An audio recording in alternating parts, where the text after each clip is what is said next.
제가 오늘 이제 말씀을 준비하면서 오늘 이제 그 체육 대회라서 제가 그 어릴 때 했던 운동회가 생각이 났었습니다.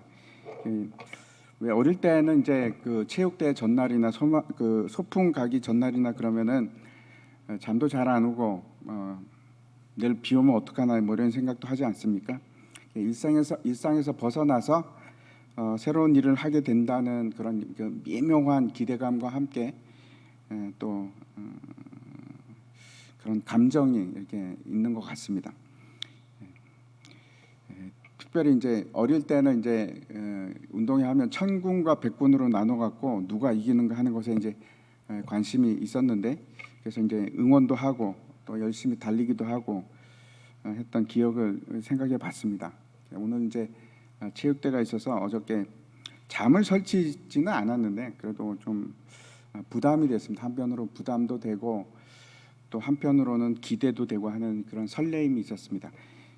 오늘 이제 제가 속 사람의 강건함에 대해서 말씀을 드리려고 하는데, 한 장 넘겨주십시오. 오늘 요즘 보면은 이제 운동을 열심히 하는 우리가 이제 체육대회도 하는데 운동을 열심히 하는 분들이 참 많이 있습니다. 옛날에는 먹고 살기가 바빠서 그랬는지 모르겠는데 또 먹을 것이 많지 않아서 그랬는지 좀 뚱뚱한 것이 미덕이고 사람들도 보기 좋아하고 마른 사람들 보면 별로 좋아하지 않았지 않습니까?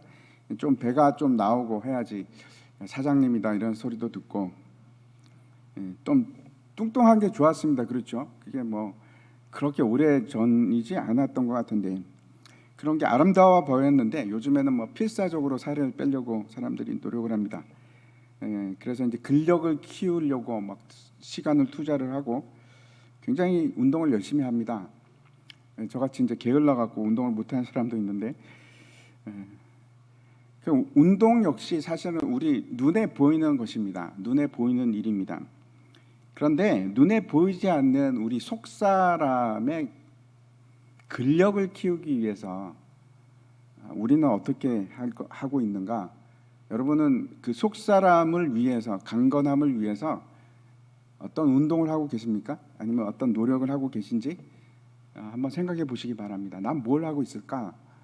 내 속 사람이 강건해지기 위해서. 내 속 사람이 힘을 키기 위해서 근력 운동이나 운동 같은 거는 전혀 하고 계시지 않지는 않습니까? 제가 그걸 여쭤보고 싶습니다. 지난 주에는 우리가 이제 우리가 가지고 있는 특권에 대해서 생각을 해봤습니다. 그 특권이라는 것이 다른 사람과는 달리 특별한 사람에게만 주어지는 그런 권리이자 혜택입니다. 예를 들어서 장군이 되면은 제가 알기로는 한 300가지 이상 혜택이 늘어나기 시작하고 국회의원들도 마찬가지입니다. 그렇죠? 한 200개 이상의 혜택이 주어진다고 합니다.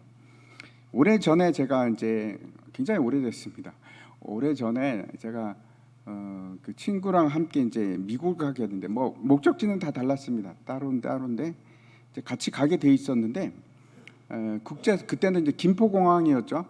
김포공항에서 떠나려고 준비를 하는데 국제선은 한 2시간 이전에 도착해야 되지 않습니까? 근데 그 친구가 안 오는 겁니다.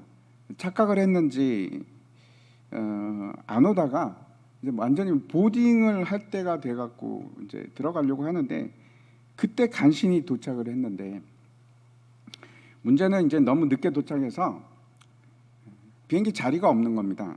이제 뭐 그럴 수가 있는가 아니 그럴 수가 있더라고요. 그러니까 너무 늦게 도착하면 이제 그 여행사에서 그 비행기 항공사에서 이 사람은 안 오나 보다 그러고 이제 그 웨이팅 리스트에 있는 사람들이 올라가고 그 표를 받는 것 같았습니다. 아니면 뭐 누가 다른 사람이 현장에서 구매한 사람이 있지.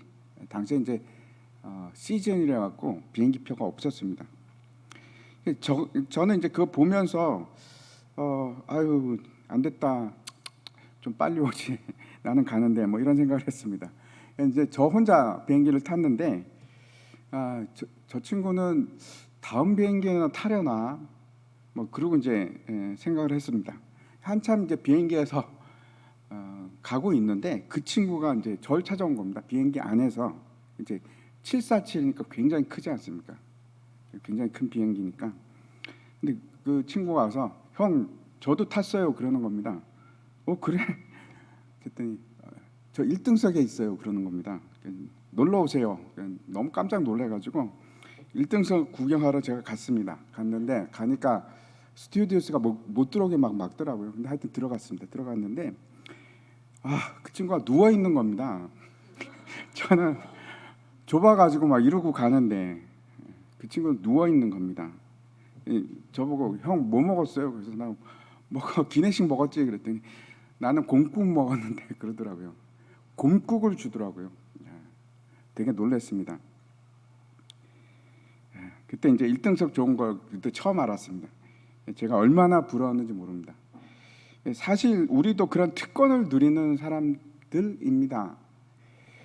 우리가 가진 그 가장 큰 특권이 여러분 무엇인지 혹시 아십니까? 지난주에 했었는데 기도입니다. 기도가 우리가 가지고 있는 놀랍고 강력한 특권입니다. 기도는 아무나 할 수 있는 것이 아니고 우리가 아들 된 자로서 하나님 아버지께 나아가는 특권을 누리는 그런 최고의 놀라운 특권입니다. 그 특권에 대해서 12절에 말씀하고 있는데 우리가 다시 한번 같이 읽을까요? 같이 읽겠습니다. 시작. 우리가 그 안에서 그의 믿음으로 말미암아 담대함과 확신을 가지고 하나님께 나아감을 얻느니라. 아멘. 우리가 어떤 사람인가 하면 하나님 앞에 마음대로 언제든지 나갈 수 있는 그런 특권을 가진 사람입니다. 그래서 하나님을 예배할 수도 있고 예배를 아무나 하는 게 아닙니다. 그의 백성들이 하는 겁니다. 그의 아들들이 하는 것이고 그리고 우리는 기도할 수 있습니다. 기도한다는 것이 하나님 앞으로 나아가는 겁니다. 그렇게 나아갈 수가 있는 놀라운 특권을 가진 사람입니다. 사도 바울이 하나님께서 깨닫게 한 비밀과 그 은혜의 경륜을 이제 쭉 얘기해 왔습니다. 그리고 이제 오늘 본문에 보면 14절부터 또 다시 이제 기도를 시작합니다. 이런 겁니다. 그 예수 그리스도를 그렇게 박해하고 그렇게 힘들게 하던 사도 바울이었는데 그를 하나님께서 놀라운 비밀을 깨닫게 하시고 그리스도의 일꾼으로 삼아 주시고 그 은혜가 너무나 크고 놀라워서 그 비밀을 알았다는 것, 그 특권을 누리게 됐다는 것을 이제 얘기하면서 막 가슴이 벅차고 감격스러워서 더 이상 잊지를 못하는 겁니다. 그래서 이제 에베소서가 모두 이제 6장으로 되어 있는데 3장으로 해서 사실 교리적인 내용들은 끝이 납니다. 오늘이 이 기도가 마지막입니다. 마지막이고 이제 4장에 넘어가면은 그 삶의 실체에 대해서 얘기를 하는데 그 비밀과 은혜의 경륜을 얘기를 하다가 더 잊지를 못하고 더 이상 이제 설명을 못하는 겁니다. 설명을 하지 않고 그다음에 이제 하는 거 뭔가 하면 사도 바울이 조용히 하나님께 나아가면서 기도하기를 시작하는 겁니다. 그 기도가 이제 14절부터 이제 19절까지 쭉 이어가는데 제가 한번 참 놀라운 기도입니다. 이 기도가 한 문장으로 되어 있습니다. 두 문장도 아니고 한 문장입니다. 쭉 써내려간 기도문인데 제가 이제 그걸 이제 전체적으로 지금 한번 읽도록 하겠습니다. 잘 들어보시기 바랍니다. 이러함으로 내가 하늘과 땅에 있는 각 족속에게 이름을 주신 아버지 앞에 무릎을 꿇고 비노니 그 영광의 풍성함을 따라 그의 성령으로 말미암아 너희 속사람을 능력으로 강건하게 하시오며 믿음으로 말미암아 그리스도께서 너희 마음에 계시게 하옵시고 너희가 사랑 가운데서 뿌리가 박히고 터가 굳어져서 능히 모든 성도와 함께 지식에 넘치는 그리스도의 사랑을 알고 그 너비와 길이와 높이와 깊이가 어떠함을 깨달아 하나님의 모든 충만하신 것으로 너에게 충만하게 하시기를 구하노라. 이 기도를 한번 여러분 잘 보시기 바랍니다. 전체가 이제 한 문장으로 되어 있지만 내용을 보면은 사도 바울이 세 가지에 대해서 기도하고 있습니다.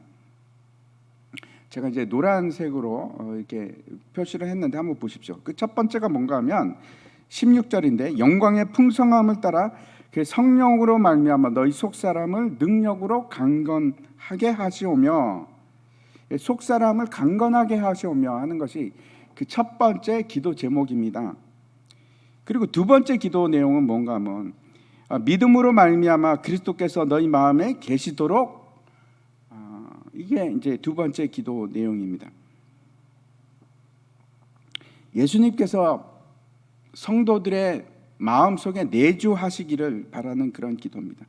그리고 이제 세 번째 기도는 깨닫고 아는 것에 대한 기도를 합니다. 그리스도의 사랑을 알고, 그리고 그 사랑이 얼마나 깊은지, 깊이와 높이와 너비와 그 높은지 깨닫게 하여 주시옵소서 하는 것이 이제 기도입니다. 세 가지로 되어 있는 겁니다. 사도 바울의 서신서를 보면 이렇게 기도들이 많이 나옵니다. 바울의 기도 제목, 이 내용들을 한번 살펴보시기 바랍니다. 그리고 우리의 기도와 한번 비교해 보시기 바랍니다. 바울이 기도하는 것과 우리의 기도하는 것은 어떻게 다른지, 뭐가 다른지 한번 보시기 바랍니다. 바울의 기도 속에는 단 하나도 세상적인 힘이나 재물이나 또는 행복이나 혹시 보셨습니까? 그런 것에 관해서 기도하는 것을 뭐 이런 거, 하나님 그들에게 복을 주셔서 그들이 어려움이 없게 하시고, 하나님 그들 좀 잘 사게 해주시고, 이런 기도를 하는 걸 보셨습니까? 한 번도 없습니다. 다시 말씀드려서 환경을 바꿔주십시오 하는 기도가 없습니다. 그런 기도가 아니고 다 어떤 기도입니까? 영적인 유익을 위해서 하는 기도입니다. 왜 그럴까요? 우리가 늘 하는 기도, 여러분은 어떤 기도를 하고 계십니까? 자녀 좋은 대학 가게 해주십시오. 혹시 그런 기도 하십니까? 아니면 내 사업을 위해서 기도하십니까? 건강 좀 건강해 주십시오.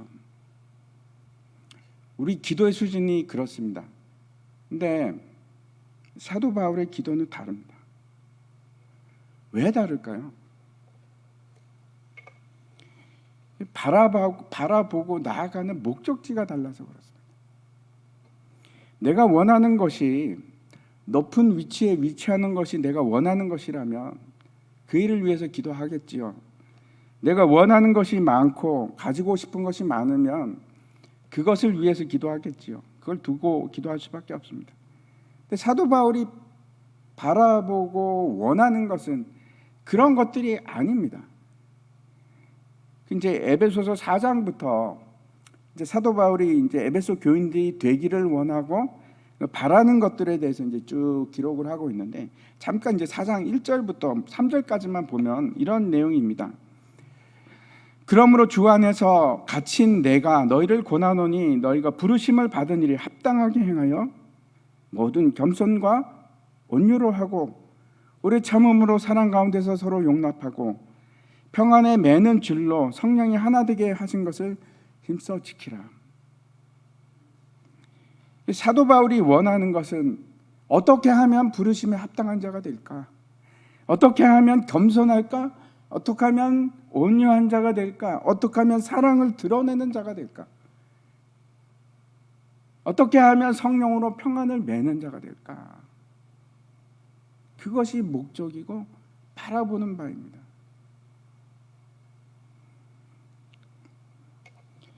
그래서 하나님의 사람이 되는 것, 그것이 사도 바울이 바라보고 있는 삶의 방향이고 목표입니다. 그래서 이런 것들을 위해서 기도하는 겁니다.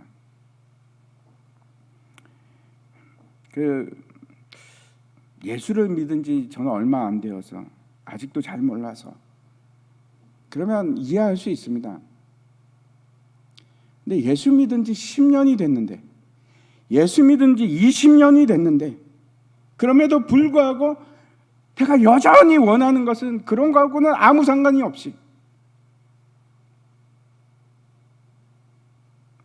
내가 하나님의 사람이 되는 것을 소원하는 것이 아니고 여전히 변함없이 내 욕심을 채우기 위해서 내가 바라보는 방향이 그거고, 그렇다면 도대체 뭐가 잘못된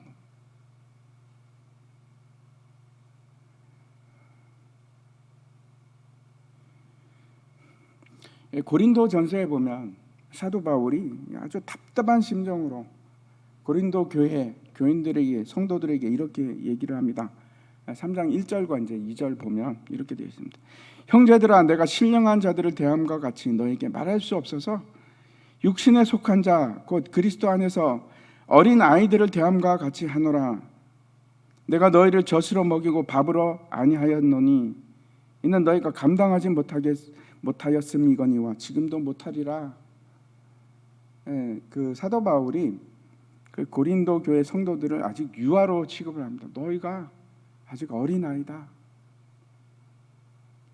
바로 앞에 것만 보고 살아가는구나. 아직도 자라지 못한 어린아이인 겁니다. 그래서 10년이 되고 20년이 되고 30년이 되고 어떤 사람은 50년이 되었음에도 불구하고 전혀 성장하지 못하고 여전히 어린아이처럼 그런 곳에 머물러 있다면 분명히 문제가 있는 겁니다. 그렇죠? 병에 걸렸거나 뭔가 잘못됐거나 정상이 아닌 겁니다. 이제 한번 생각해 보십시오. 나는 어디 수준인가?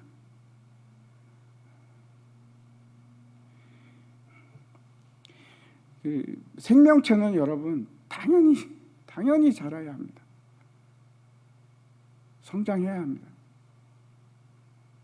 금년 다르고 내년 다르고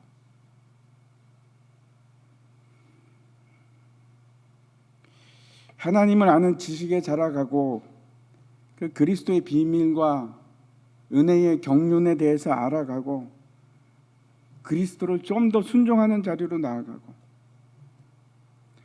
또 환난과 고난을 이길 수 있는 강한 힘을 가지고 그 힘이 점점점 더 커져가고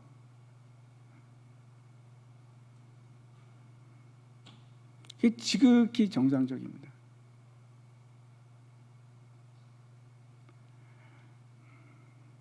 환난을 당했어. 그 환난이 지나가면서 훨씬 더 큰 능력을 가지고 고난을 이길 수 있는 힘을 가지고 그렇게 살아가는 것이 맞습니다. 하나님, 나 고난 싫어요. 주지 마세요. 그게 아니고 근력을 키워나가는 겁니다. 피트니스하고 운동을 하면서 근력 운동을 할 때 숨이 차지 않고 그게 근력이 생깁니까? 그럴 수가 있겠습니까? 숨이 차야지. 숨이 막 여기까지 넘어와야지. 그래야지 나에게 근력이 생기기 시작하는 겁니다. 하나님, 나 그거 싫습니다. 그런 거 싫습니다. 가 아니고 자라가는 겁니다.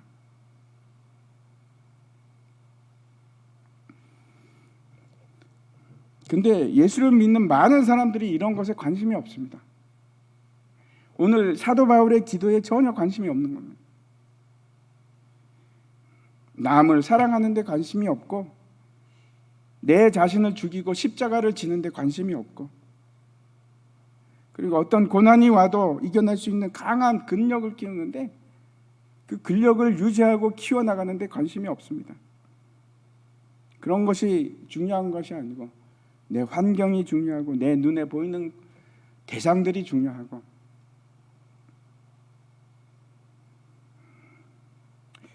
아이들은 그 눈에 보이는 것이 중요합니다. 보이지 않는 것은 별로 중요하게 생각하지 않습니다. 멀리 바라보는 능력이 없습니다. 우리가 예수를 믿는다는 것은 일순간을 위해서 살아가는 것이 아니고, 순간을 위해서 살아가는 것이 아니고 영원에 대한 소망을 품고 살아가는 겁니다. 여러분, 나에게 정말 필요한 것이 뭔지 한번 생각해 보시기 바랍니다. 하나님을 아는 지식이 필요한가? 돈이 필요한가? 영혼을 위해서 무엇이 필요한가?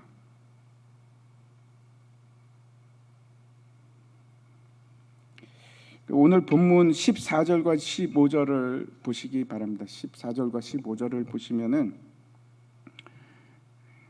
없습니까? 제가 앞에 한번 찾아보십시오. 14절과 15절 제가 읽겠습니다.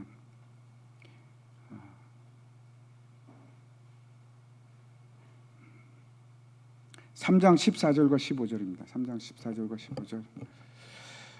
이러함으로 내가 하늘과 땅에 있는 각 족속에게 이름을 주신 아버지 앞에 무릎을 꿇고 비노니, 사도 바울이 이제 기도를 하는 대상이 누굽니까? 하나님이죠.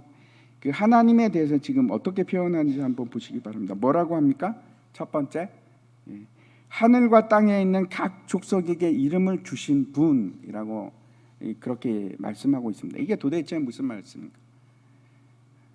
하늘과 땅에 있는 각 족속에게 이름을 주신 분.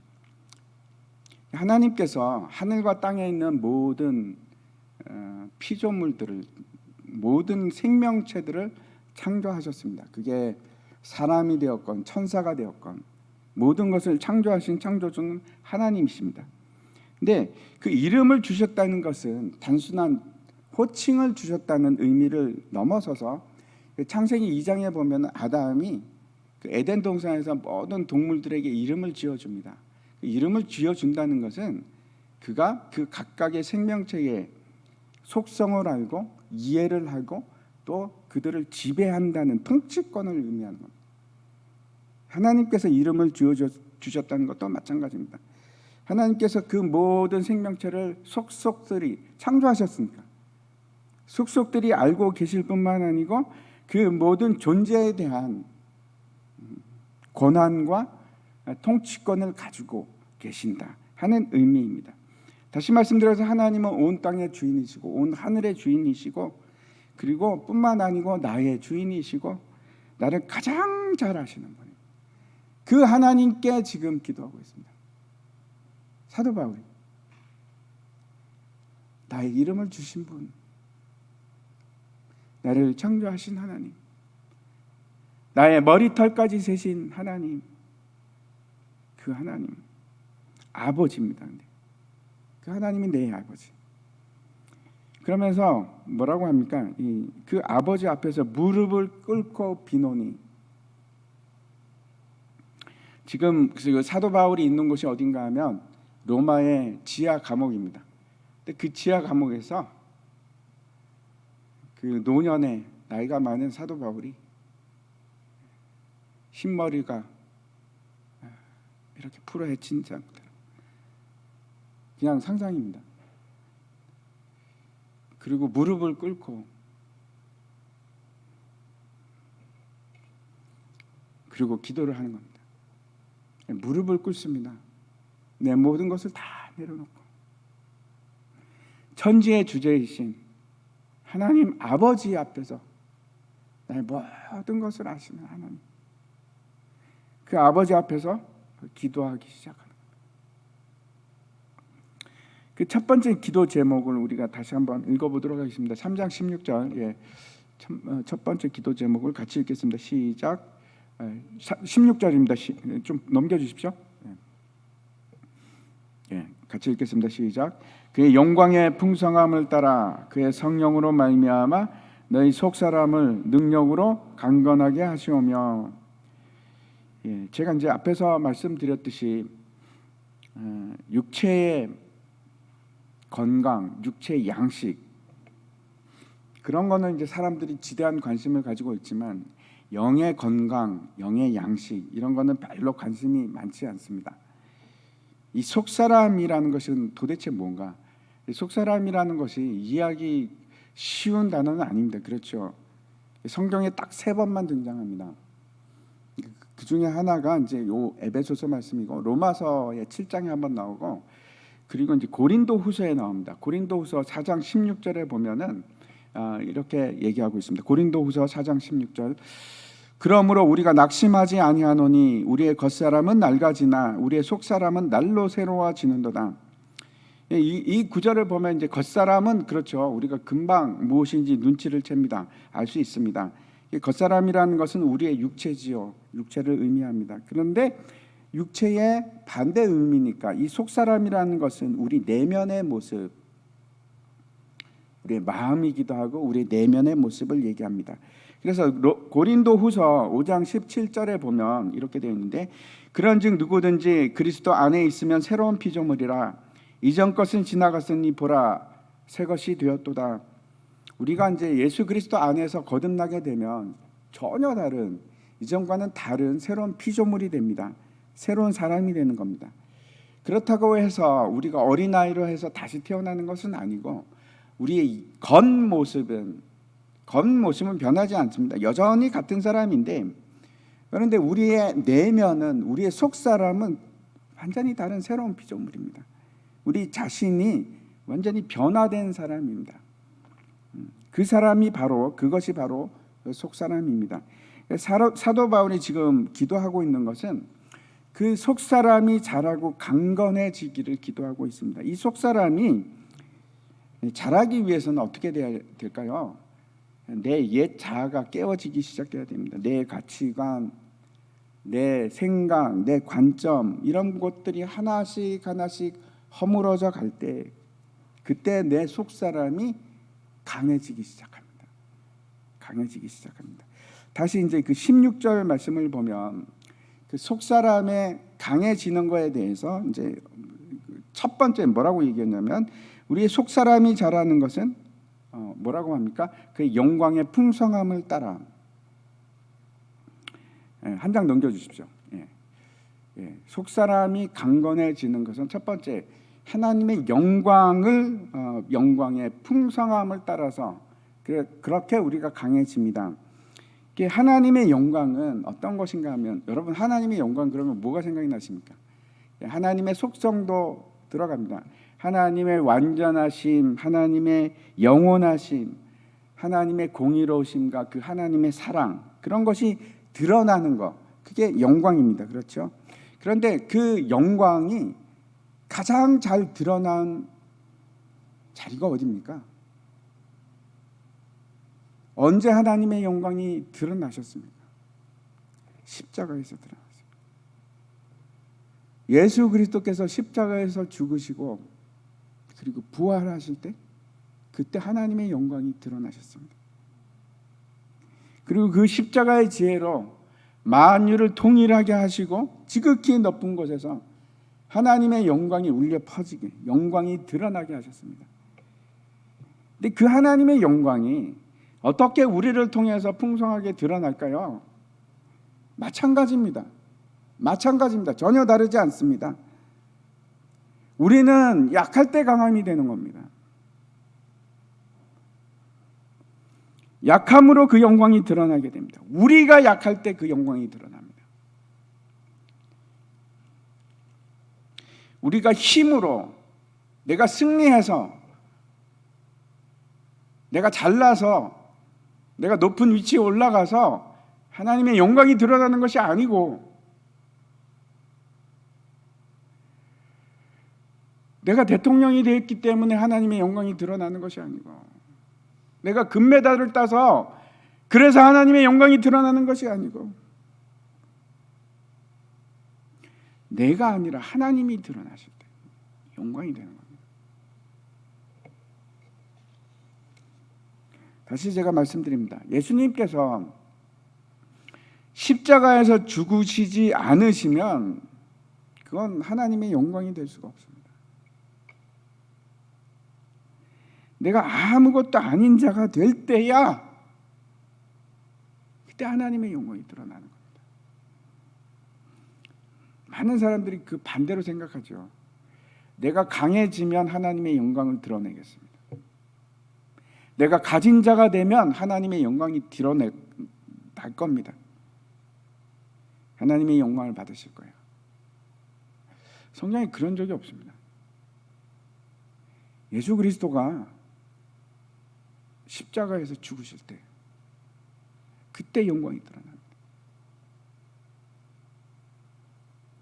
내가 강하면 그게 나의 영광이지 어떻게 하나님의 영광이 되겠습니까? 속이는 거죠. 많은 사람들이 그럽니다.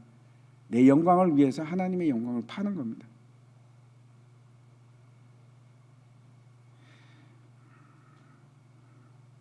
내가 낮아질 때, 나의 나됨이 사라지기 시작할 때, 내 실력이 아니고 하나님의 실력이 드러나기 시작할 때, 그때 영광이 되는 겁니다. 이스라엘 백성들이 홍해 앞에서 아무것도 할 수 없을 때, 죽을 수밖에 없을 때, 그때 하나님께서 홍해를 가르시고 영광을 받으십니다. 이스라엘 백성들이 했다고 누가 생각을 합니까? 아무도 안 합니다. 그렇죠? 그건 하나님이 하신 거예요. 그때 영광을 받으시는 거예요.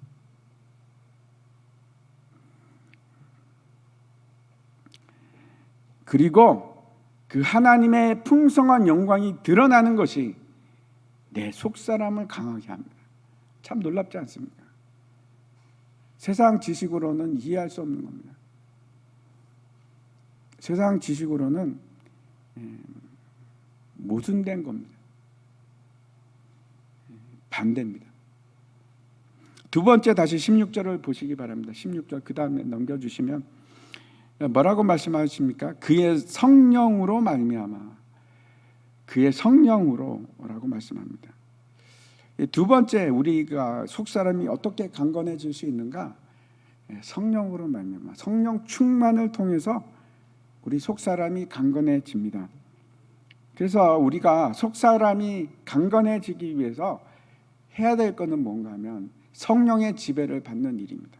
그걸 연습하셔야 됩니다.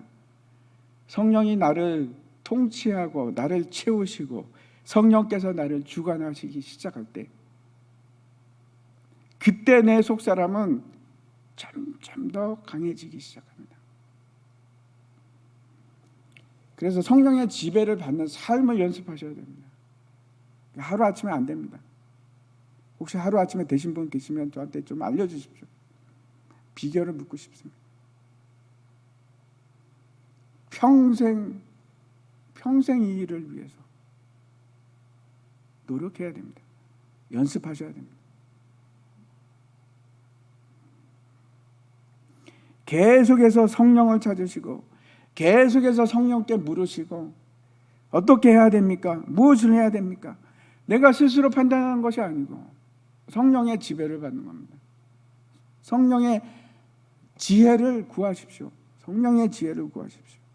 아침에 일어나서 성령을 구하시기 바랍니다. 모든 일에 성령을 구하시기 바랍니다. 지혜의 영, 계시의 영, 총명의 영이신 성령께서 나를 통치하실 때, 그때 내 속사람은 강건해지기 시작합니다. 강해지기 시작합니다. 성령의 인도하심을 받겠습니다 하는 고백을 여러분 계속 하십시오. 계속 하십시오. 바쁠 때도 하시고 길을 가다가도 하시고. 세 번째 보겠습니다. 세 번째 다시 16절을 보면은 뭐라고 말씀하는가 하면 능력으로라고 말씀하고 있습니다. 너희 속사람을 능력으로 강건하게 하시오며, 결국 이 속사람이 자라가고 속사람이 강해지는 것은 우리의 힘이 아닙니다. 우리의 능력도 아니고 누구의 능력입니까? 성령의 능력입니다. 성령의 능력. 성령의 능력으로 강해지기 시작합니다. 스가랴서 마지막 제가 이제 이 말씀을 하고 마치려고 했는데 스가랴서 4장에 보면 이렇게 되어 있습니다. 4장 6절에 같이 한번 읽을까요? 같이 읽겠습니다. 시작. 그가 내게 대답하여 이르시되 여호와께서 스룹바벨에게 하신 말씀이 이러하니라. 만군의 여호와께서 말씀하시되 이는 힘으로 되지 아니하며 능력으로 되지 아니하고 오직 나의 영으로 되느니라. 뭘로 됩니까? 하나님의 성령으로 됩니다. 하나님의 성령으로 됩니다. 이게 사도 바울이 했던 첫 번째 기도입니다. 첫 번째 기도죠. 제가 다시 한번 그 16절 그 사도 바울의 첫 번째 기도 한번 제가 읽어보겠습니다. 그의 영광의 풍성함을 따라 그의 성령으로 말미암아 너희 속사람을 능력으로 강건하게 하시오며. 이 기도가 저와 여러분의 기도가 되기를 바랍니다. 여러분의 기도가 바뀌시기를 바랍니다. 하나님, 내 속사람을 강하게 해주시옵소서.